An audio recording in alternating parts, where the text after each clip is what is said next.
Oniema. Ja Oniema haastaa korille ja tilanteesta virhe. Bojan Sarsevicille, joka tilanteessa on hieman myöhässä, ja se on Sarsevicin toinen henkilökohtainen virhe. Samalla Vilpas vaihtaa kentälle Adler sekä Koivisto, penkille Brooks ja Suokas. Ja myös Korihait vaihtaa, kun 2 virheen myötä Sarsevicille vaihtopenkille ja Jamir Harris hänen tilalleen. Harris, joka maanantaina kentällä vietti reilu 17 minuuttia, 5 pistettä ja 1 levypallo hänellä.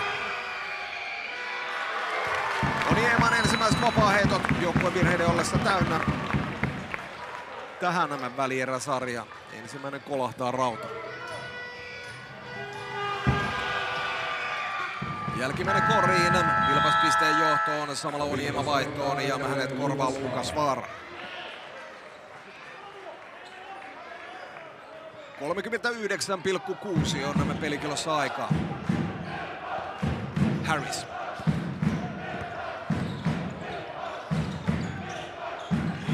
Tahvanainen. Vastassa nyt Almonor. Laihonen. Vaara pysäyttää hänet. Ja tuota koria ei hyväksytä, kun Laihosen tossu on siellä päätyrajan päällä. Tilanteesta 5. menetys Korihaille ja pallo Vilppaalle. Viimeinen hyökkäys jäänee Vilppaalle, kun 20,9 sekuntia jää jäljelle tätä avauskymppiä.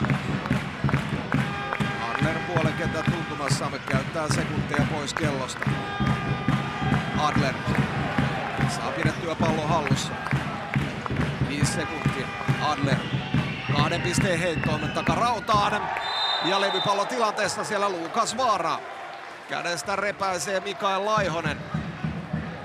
Ja kun sekunti jää pelikellon aikaa, niin Lukas Vaara joukkuevirheiden ollessa täynnä 2 vapaa heittoon ja Mikael Laihoselle jo 3. henkilökohtainen virhe. Laihonen,